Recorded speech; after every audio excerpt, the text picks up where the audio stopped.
대통령 집무실 이전을 위한 예비비 안건이 내일 청와대 임시국무회의를 거쳐서 처리될 예정입니다. 윤석열 대통령 당선인의 새 정부 조각이 속도를 내면서 이르면 이번 주 후반쯤 후속 인선이 이루어질 전망입니다. 인수위원회 나가 있는 취재기자 연결하겠습니다. 김태민 기자. 네, 서울 삼청동 인수위원회입니다. 네, 새 정부의 대통령 집무실 이전 비용과 관련해서 이번 주 안에 국무회의 의결이 이루어질 예정이라고요?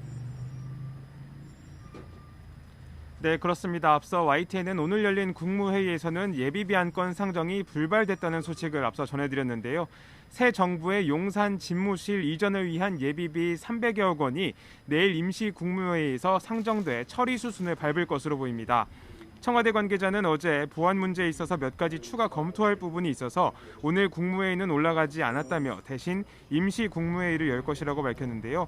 김은혜 당선인 대변인은 오늘 오전 브리핑에서 예비비와 관련해 내일 임시국무회의가 소집돼 처리되는 것으로 안다며 현 정부와 원만히 협의가 이뤄지고 있다고 설명했습니다.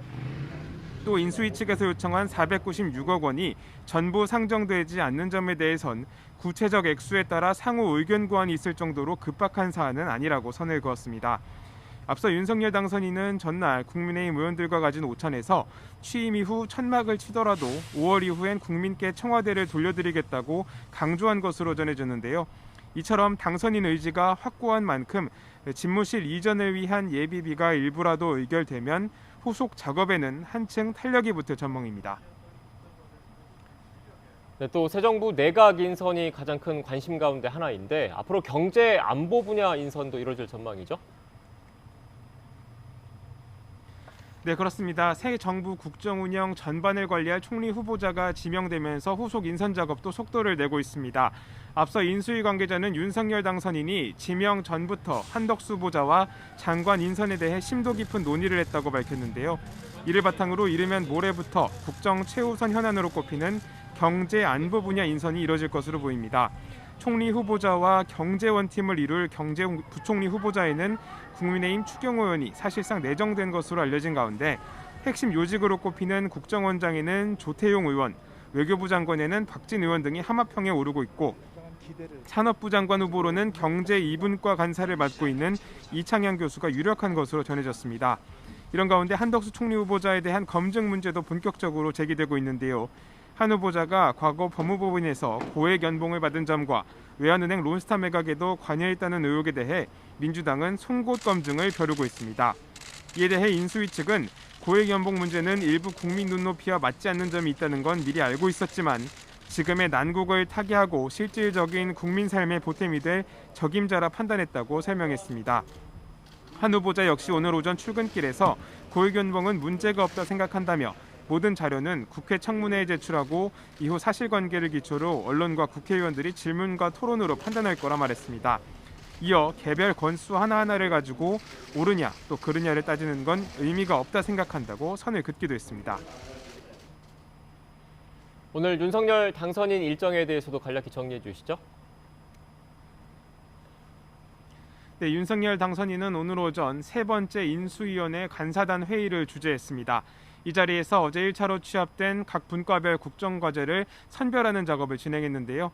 윤 당선인은 이런 당부의 말을 전했습니다. 먼저 들어보겠습니다.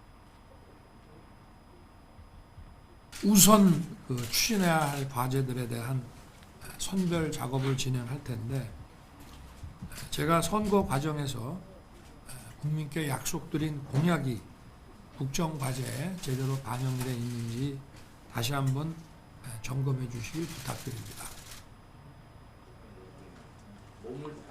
윤 당선인은 그러면서 선거 과정에서 제시된 공약은 나름의 심층 검토가 이뤄진 내용이라며 관련 자료를 잘 검토해달라고 당부했습니다. 또 국민이 당장 시급하게 생각하는 문제와 대내외 환경 변화에 따라 예상되는 수요를 잘 파악해서 늘 국가와 국민 전체를 보고 일해달라고 강조했습니다. 이어 회의도 형식보다는 내실이 중요하다며 효율적으로 업무를 추진해달라고 덧붙이기도 했습니다. 인수위 측은 현재 취합된 국정과제가 모두 110여 개, 실천과제도 580여 개에 달한다고 설명했습니다. 이에 따라 이 국정과제들을 압축하면서 우선순위를 정하겠다고 밝혔는데 여러 현안 중에서는 코로나 위기 대응이 최우선 과제가 될 거란 전망이 지배적입니다. 네, 이와 함께 윤석열 당선인 측근 인사들의 향후 행보도 속속 드러나고 있죠. 네, 그렇습니다. 윤석열 당선인의 최측근이자 핵심 관계자로 꼽히는 권성동 의원은 최근 국민의힘 원내대표에 도전할 뜻을 굳힌 것으로 파악됐습니다. 권 의원은 오늘 아침 YTN과의 통화에서 오늘 오후 2시쯤 국회에서 당 원내대표 출마를 선언할 생각이라고 밝혔습니다. 또 다른 원내대표 후보군으로 꼽혔던 김태흠 의원이 충남지사 출마로 선회하면서 이 같은 결심을 굳힌 것으로 알려졌는데요. 여소야대 정국에서 시작될 새 정부의 국정 운영을 원 내에서 든든히 뒷받침하려면 윤 당선인의 최측근인 권 의원이 적임자라는 평가가 나옵니다. 이런 가운데 당선인 대변인인 김은혜 의원은 오늘 대변인직을 내려놓겠다고 밝히며 후임으로 배현진 의원을 소개했습니다.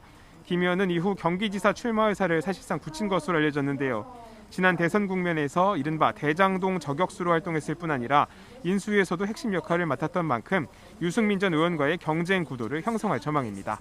지금까지 서울 삼청동 인수위원회 사무실에서 YTN 김태민입니다.